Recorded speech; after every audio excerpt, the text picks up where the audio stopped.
vejam bem. No E caso eu de Minas que Gerais... perguntei. Ah, foi você que perguntou ontem, né? Então, hoje nós vamos falar de entradas e bandeiras. Isso foi constituído no final do século XVII. Os paulistas saíam em expedições pelo Brasil afora, e essas expedições, chamadas de entradas e bandeiras, tinham como objetivo encontrar metais preciosos, capturar índios e negros para o trabalho escravo. Então, vejam bem, o objetivo deles era riqueza, era ganhar dinheiro. E São Paulo, os moradores da região de São Paulo, queriam dominar grande parte do Brasil. E eles, então, saíram tentando conquistar espaço, tentando conquistar territórios, tentando conquistar as Minas Gerais.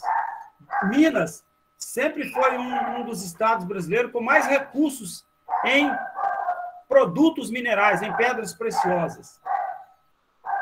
O objetivo deles, então, era capturar índios, negros e explorar o território, retirando os metais preciosos. Em 1693, eles encontraram, então, ouro no território e iniciaram um processo de exploração. Primeiramente, foram encontradas algumas faíscas às beiras dos rios. Ao caminhar pelas beiras de rios, a gente vê muito pedrisco, que, às vezes, as ondas do rio vão depositando à margem do rio. No meio daqueles pedriscos, eles encontraram, então, algumas faíscas de ouro. E eles, então, viram que tinha ouro. Ali, então, era chamado ouro de aluvião. O ouro de aluvião eram faíscas de ouros encontrados na beira dos rios.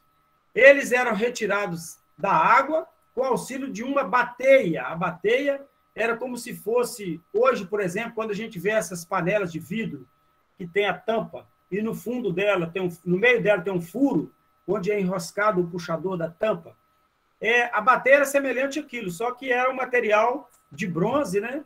E ali eles pegavam toda a areia ou pedrisco dos leitos dos rios e iam bateando, iam como que no sentido de peneiração, iam rodando ela um pouco nas mãos para que o metal pesado fosse separado e separasse o ouro das pedras e dos pedriscos.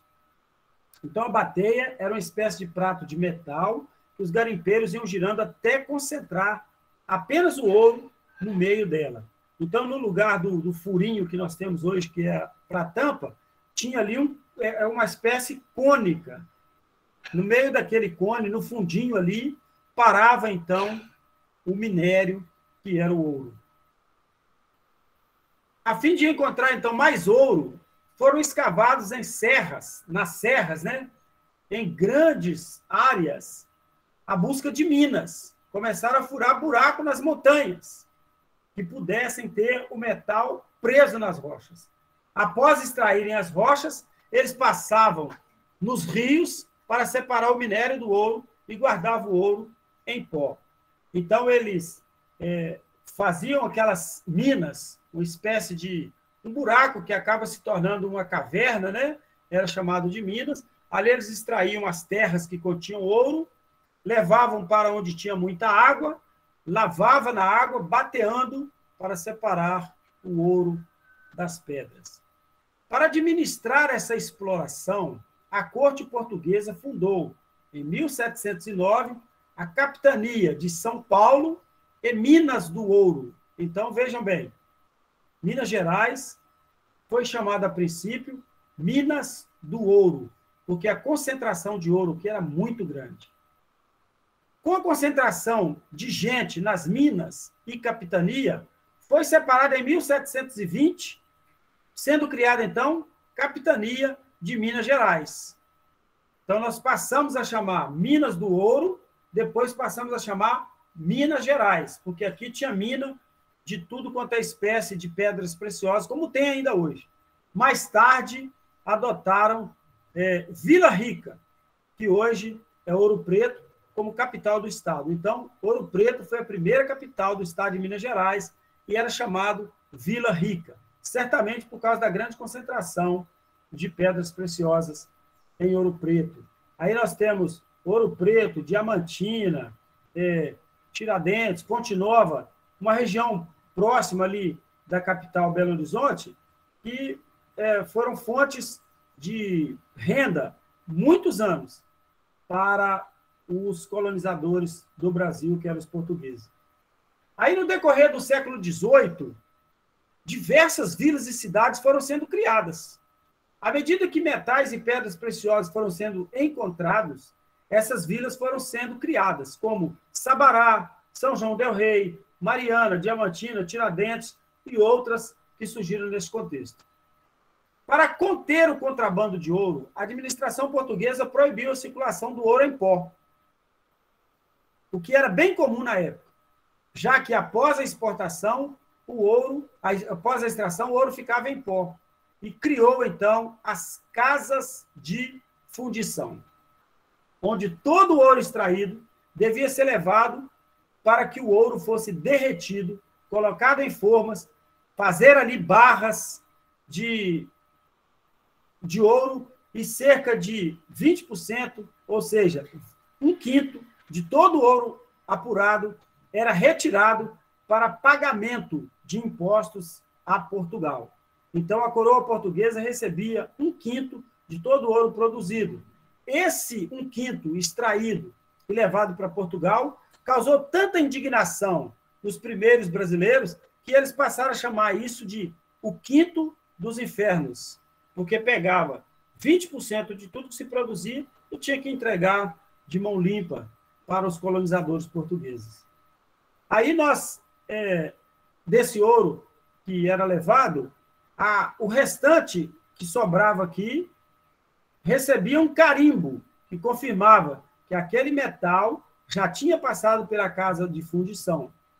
Outro imposto que era cobrado na época era chamado de captação.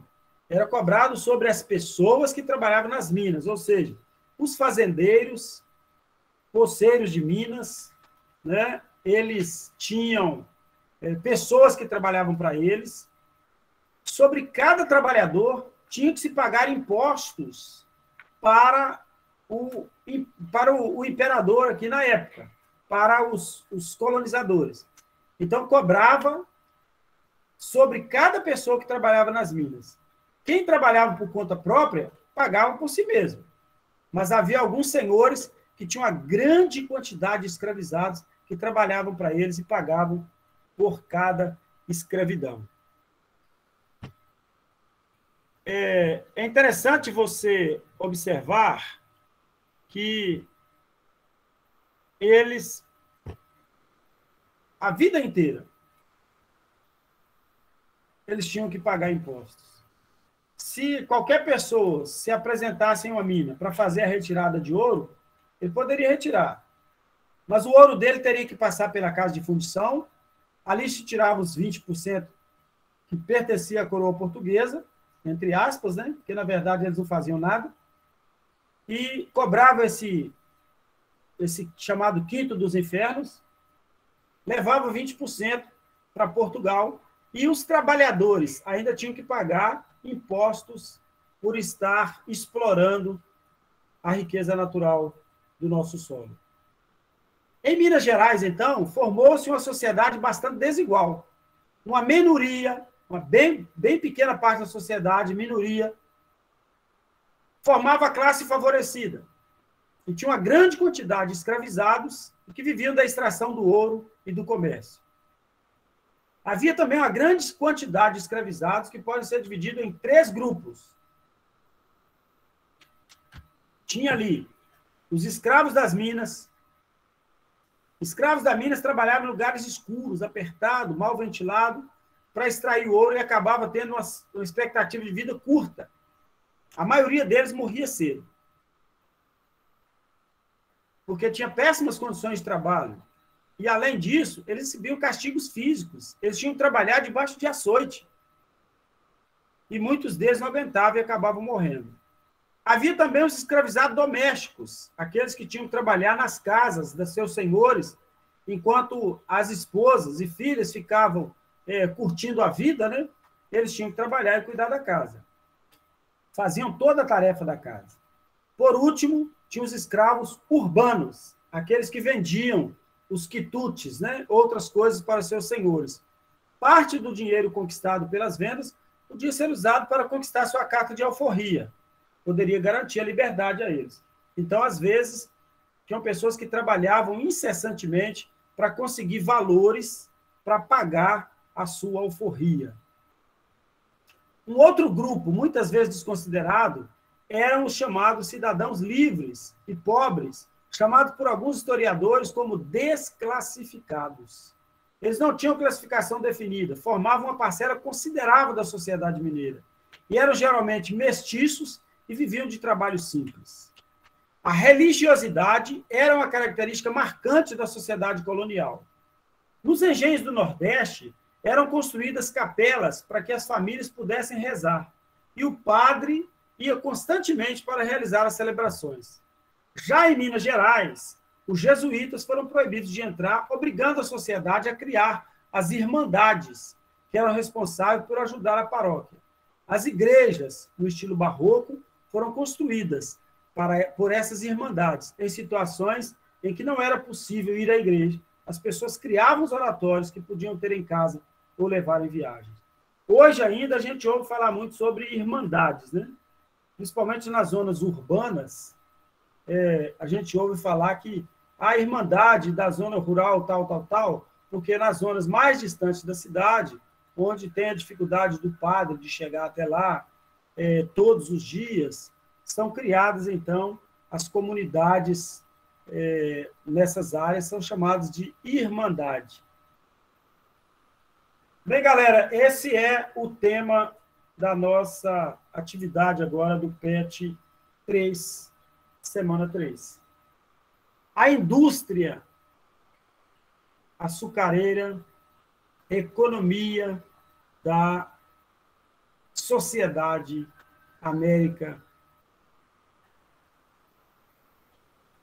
da América Portuguesa. Então, vejam bem. Primeira questão. Pegue aí o seu papel, pegue aí o lápis ou caneta e vamos analisar. Vamos responder. A economia brasileira passou por 2 momentos diferentes. Quais são esses 2 momentos? A indústria açucareira e a indústria mineradora. Então, a pergunta está assim: apresente 2 características de cada uma dessas economias. A indústria açucareira produzia açúcar mascavo que era levado até a Europa para ser refinado. E a segunda característica, fazia uso de mão de obra escrava de origem africana. A indústria mineradora incentivava a ocupação do interior do país, promovendo maior desenvolvimento urbano e econômico. A formação da sociedade desigual, onde vivia da exploração do ouro e a outra era escravizada, trabalhando nas minas para enriquecer seus senhores. Então, a indústria mineradora explorava o ouro e a outra era escravagista. E eles também exploravam os escravos que trabalhavam nas minas para enriquecer os seus senhores. Sobre a economia mineradora, defina os seguintes conceitos. O quinto. O que significa o quinto? Se você voltar um pouquinho no texto, você vai ver que lá está escrito 1/5, tem 1-5. Imposto de 20% de todo o ouro extraído do solo brasileiro, pagos à coroa portuguesa. Então, era 1/5, era o ouro que era extraído, tirava a 5ª parte e pagava-se para a coroa portuguesa. A letra B pergunta o que é ouro do aluvião. Faíscas de ouro encontrados nas beiras dos rios. Ouro do aluvião, faíscas de ouro encontrado nas beiras dos rios. A questão C fala sobre a casa de fundição, local onde o ouro era derretido e colocado em formas para se formar as barras de ouro que eram depois exportadas levadas para a Europa e elas vão, então, elas eram levadas lá para a casa de fundição. O que era captação? Lembram-se que nós falamos de captação? Impostos que eram pagos aos donos de escravos, dos trabalhadores das minas. Todos que trabalhavam nas minas tinham que pagar imposto de captação. Ou seja, eles captavam mão de obra e aí tinham que pagar esse imposto. Estão conseguindo entender, assimilar o conteúdo e corrigir? Porque é bom vocês anotarem, porque essas questões podem, algumas delas, estar inseridas na prova.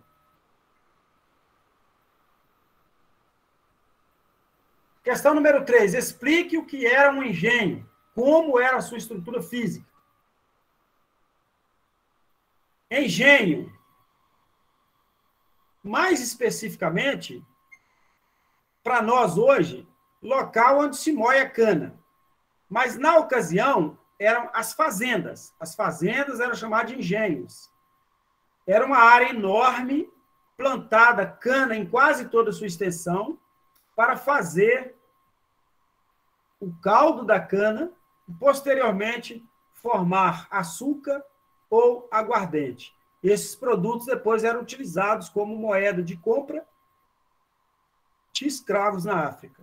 Dentro dos engenhos havia a casa grande, onde moravam os senhores de escravo, suas famílias, e tinha ainda a senzala, onde ficavam os escravos aprisionados após o trabalho, nos moinhos.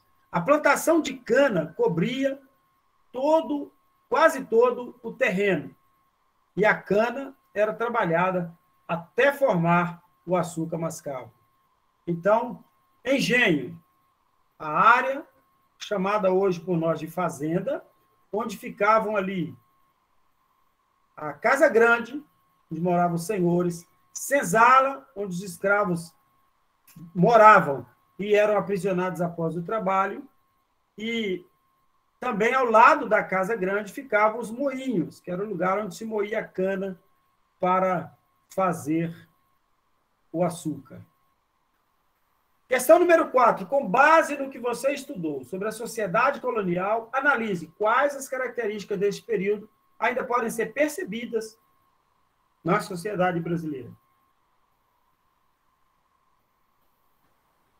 A principal característica que nós destacamos aqui é a relação do abuso de poder. A relação do abuso de poder até hoje persiste, né?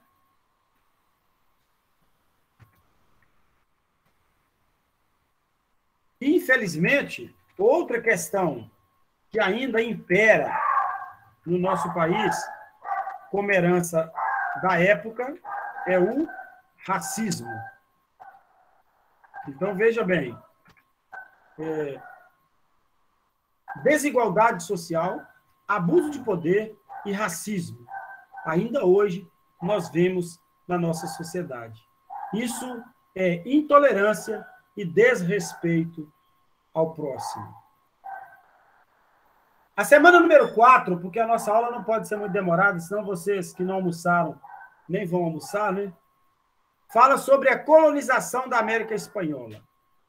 A América Latina era formada por duas grandes colonizações. A portuguesa, formou o Brasil, manteve unido até os dias de hoje, e a espanhola, que decidiu adotar uma administração descentralizada e deu origem a diversos países que fazem fronteira com o Brasil. Argentina, Uruguai, Colômbia, Paraguai, Chile, Equador. Vamos conhecer um pouco como foi, então, essa colonização da América Espanhola.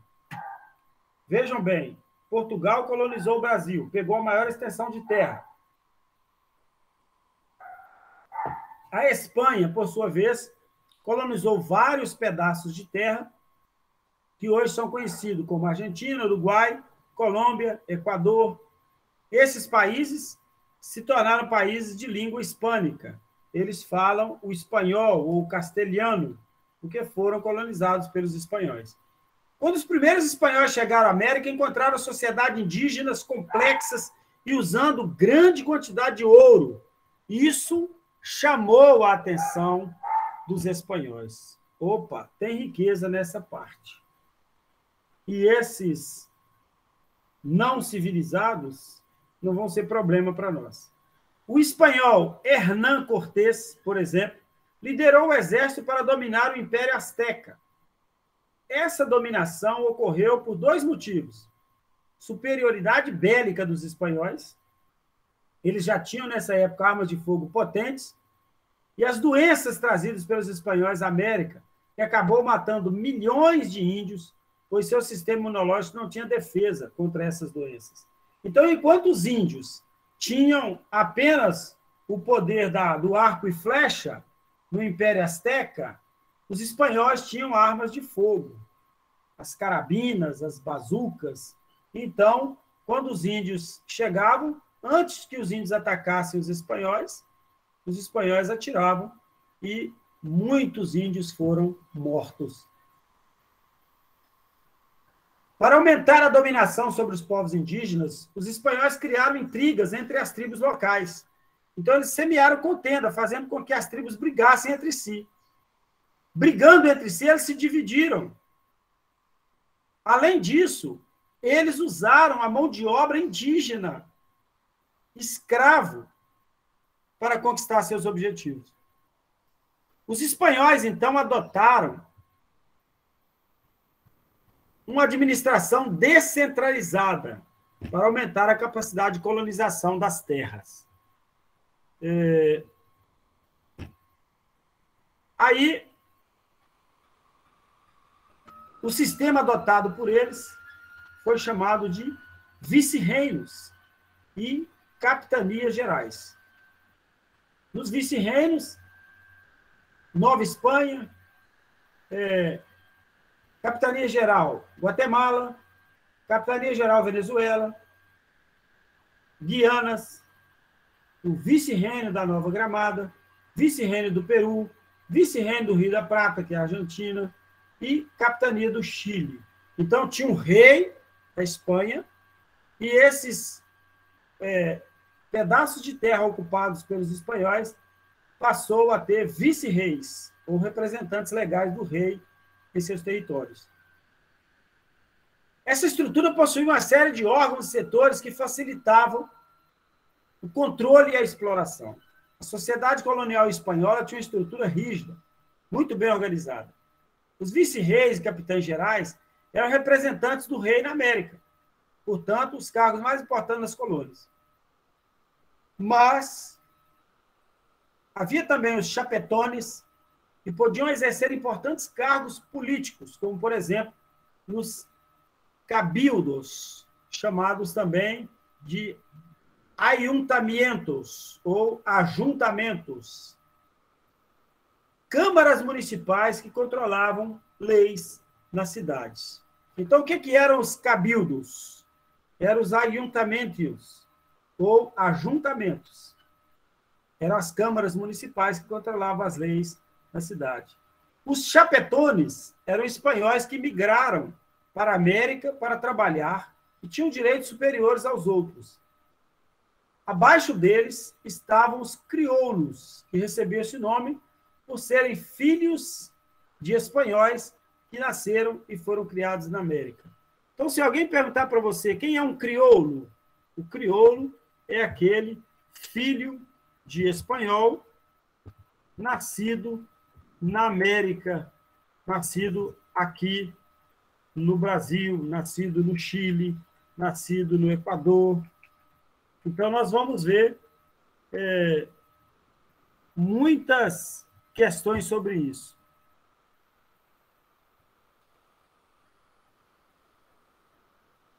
Abaixo dessa elite, então a elite era formada por vice-reis, capitães gerais, chapetones, cabildos, população livre e mestiça era mais uma divisão desse poder, ou seja, havia uma hierarquia.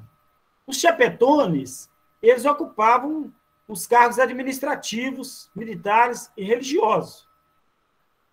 Também eles representavam o interesse político, administrativo da coroa espanhola nas terras do continente americano. A população mestiça não tinha nenhum direito político. Trabalhava para se manter. Na base da sociedade colonial espanhola estavam os indígenas, que compunham a maioria da população e sofriam exploração enorme, pois faziam trabalhos forçados sem possibilidade de mudança. Esse trabalho era feito em duas modalidades. A primeira era a mita. O que era a mita? Imposto que deveria ser cobrado em forma de trabalho.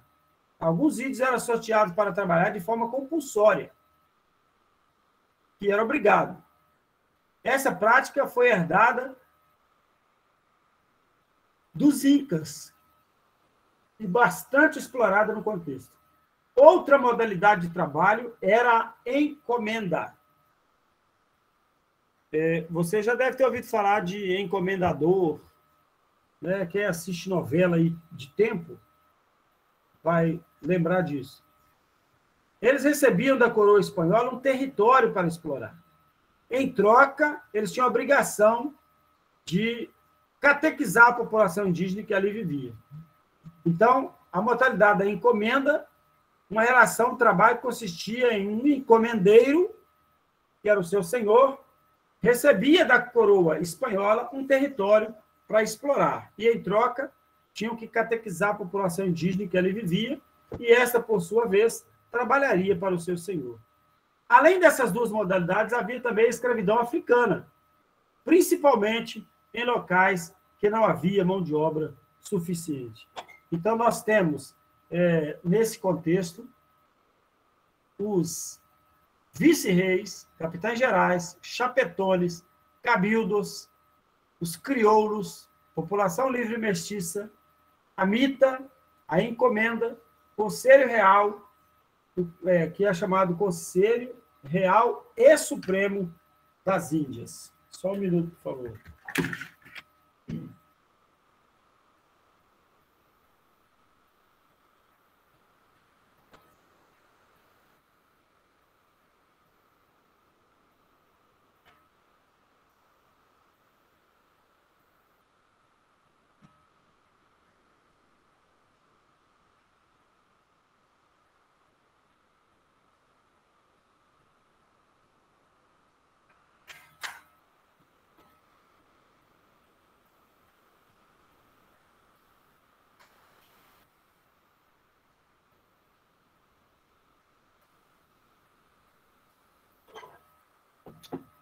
Vamos lá, galera. Os nossos exercícios.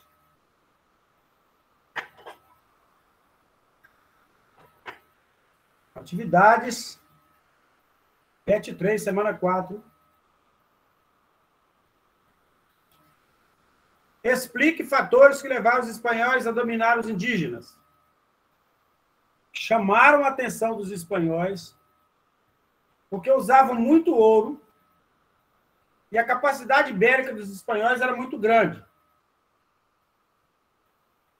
Os índios não conseguiam combater armas de fogo. Eles criavam conflitos entre as tribos, enfraqueciam, pois traziam doenças que afetavam os indígenas, que tinham a imunidade baixa para se proteger das doenças trazidas pelos exploradores.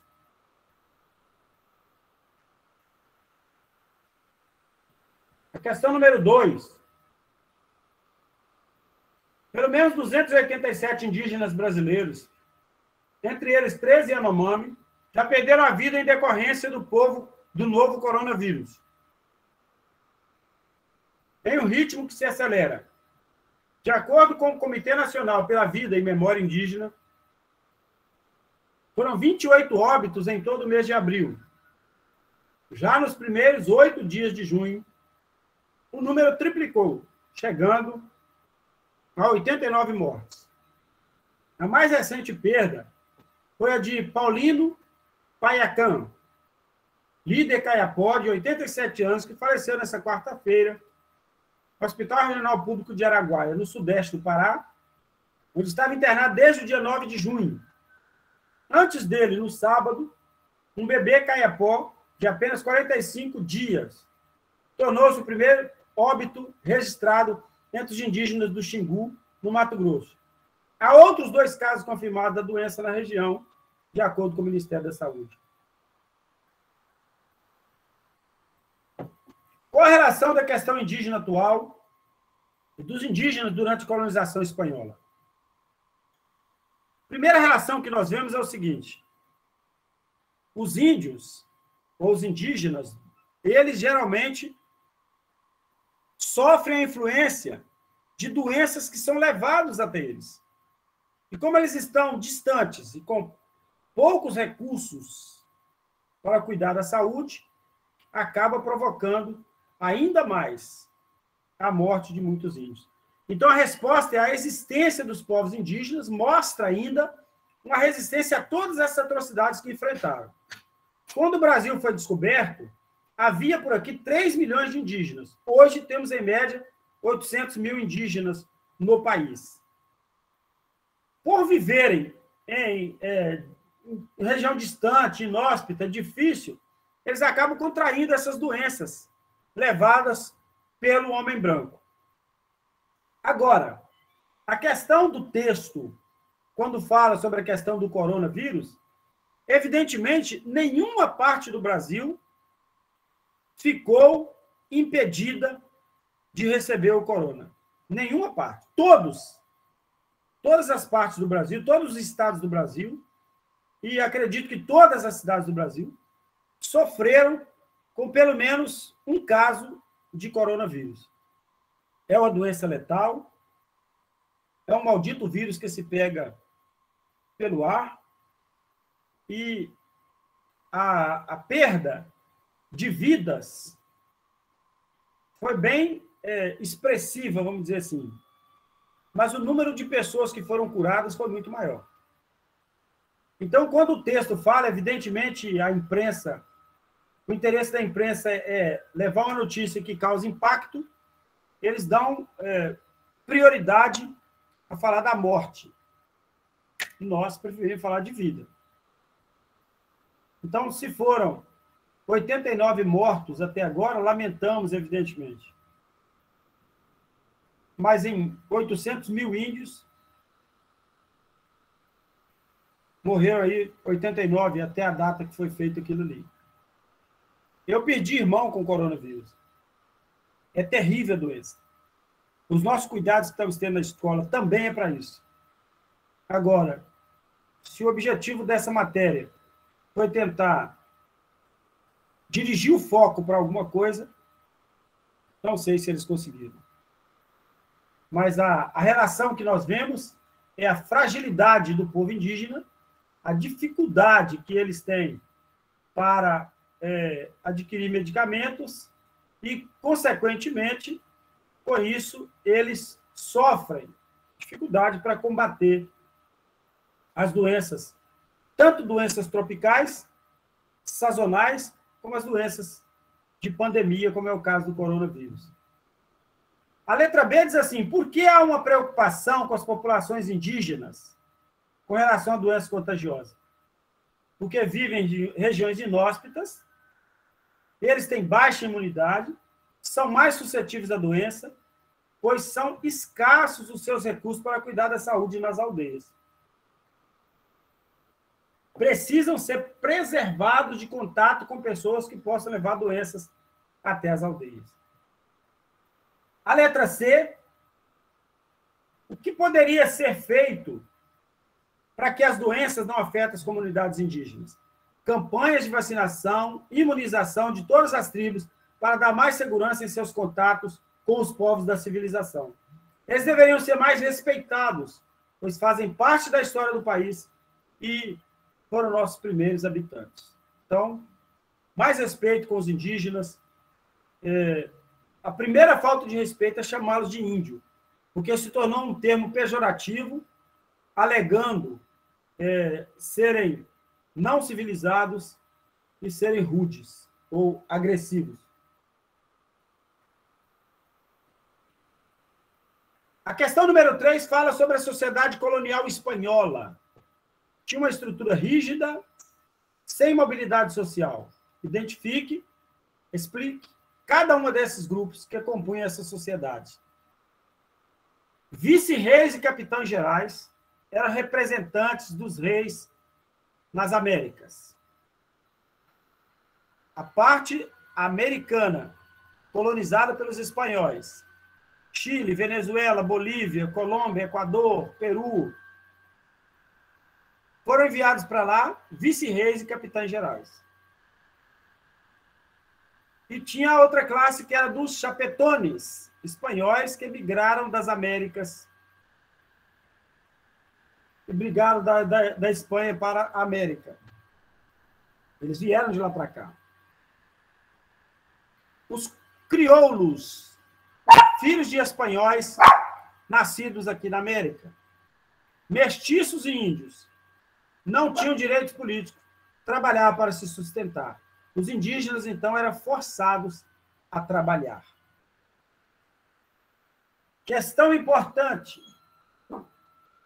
Questão número 4. Explique como eram as modalidades usadas pelos colonos para explorar a mão de obra indígena.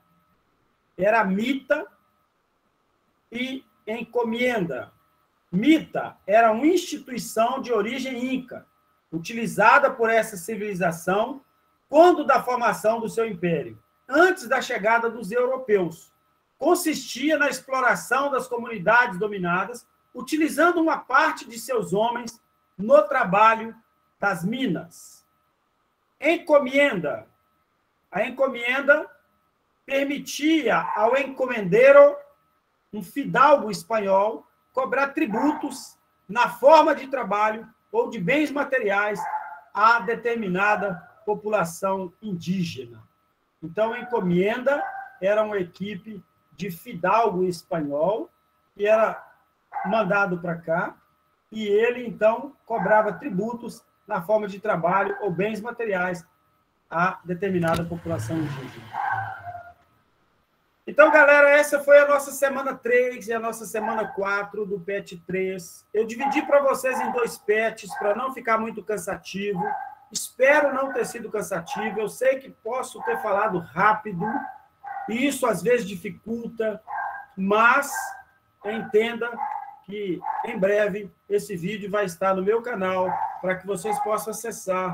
Lá vocês vão ter o texto ao lado para comparar o que nós falamos com aquilo que está escrito e corrigir o seu PET. Mais uma vez eu volto a lembrar. Dê uma olhadinha lá no Classroom, onde a professora Sabrina colocou lá a recuperação do PET 3. E vocês vão poder também tirar as conclusões naquilo que ela passou. Isso vai ajudar muito na prova de vocês. Segunda-feira, aguardo vocês. Espero ter ajudado. E se alguém tem alguma dúvida, pode falar, pode escrever aí, e nós vamos tentar tirar suas dúvidas. Se alguém quiser falar alguma coisa, basta abrir o seu microfone e pode falar aí, para nós finalizarmos a nossa aula. A recuperação não seria só para quem não fez o PET, não? Fala de novo, por favor. A recuperação não seria só para quem não fez o PET, não? Não, a recuperação que ela postou é um texto. Um texto de recuperação para que todos possam reprisar a matéria, né? Na verdade, recuperação é para quem não teve nota suficiente para ser aprovado. Mas vocês ainda vão fazer a prova global. Aquilo lá, a recuperação que eu posso entender ali, é como essa revisão que nós estamos fazendo. Isso aqui é uma recuperação de conteúdo, não recuperação de nota. Recuperação de nota é quando você não tira a nota suficiente para passar no bimestre. Ah, tá, entendi. Obrigada. Alguma outra pergunta?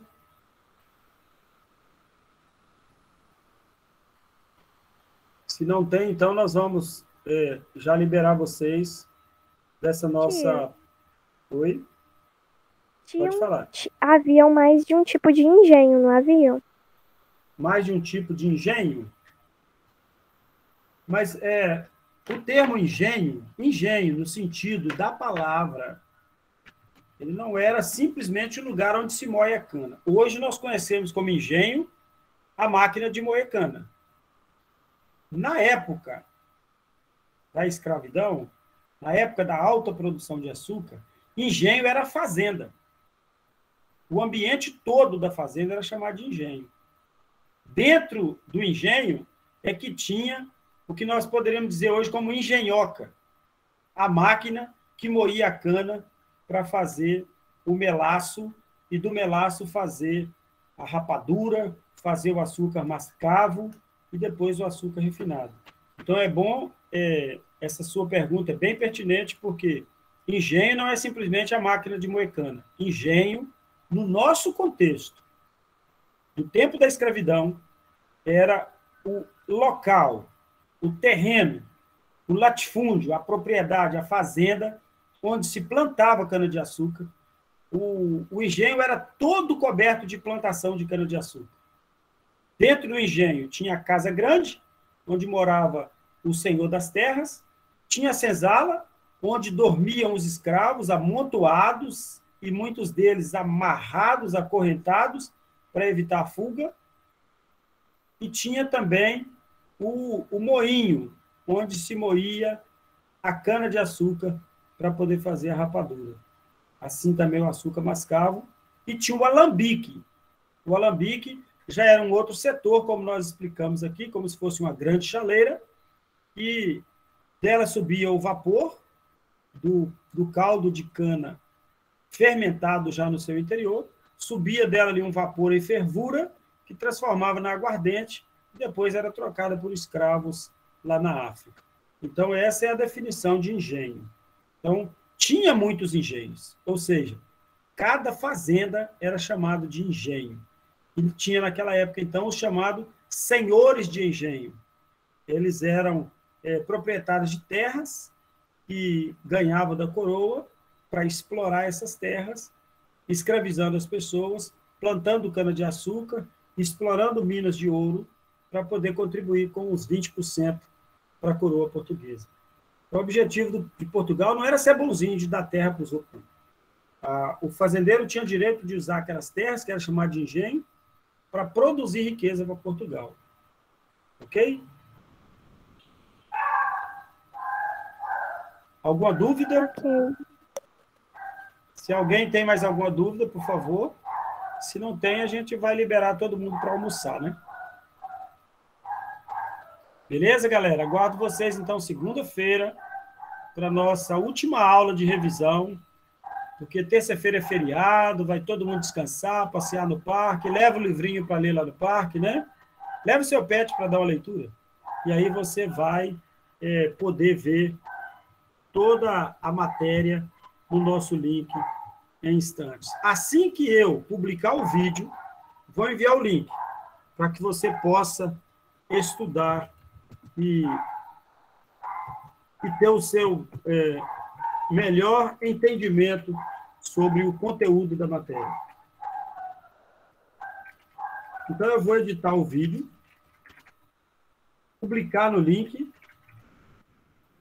publicar no meu canal e passar para vocês o link. Cada grupo da escola vai receber o link do meu canal. Lá no meu canal vai ter a matéria do sexto, a matéria do sétimo. Aí você vai clicar naquilo que é conveniente a você, que é do sétimo, vai ler o sétimo, então o sexto vai ver o sexto. Beleza, galera? Deus abençoe vocês, um bom fim de semana. Estude, viu? Conhecimento é tudo. E quero te lembrar uma coisa. A única coisa que ninguém vai tirar de você é o conhecimento. Então, busque conhecimento, busque sabedoria, seja fiel nos seus estudos e você terá, então, uma excelente prova. Deus te abençoe. Até segunda-feira, se Deus assim nos permitir. Tchau, professor. Tchau. Obrigada. Eu agradeço vocês a participação. Obrigado também, Aline. Obrigado, Ana Melo. Deus abençoe vocês.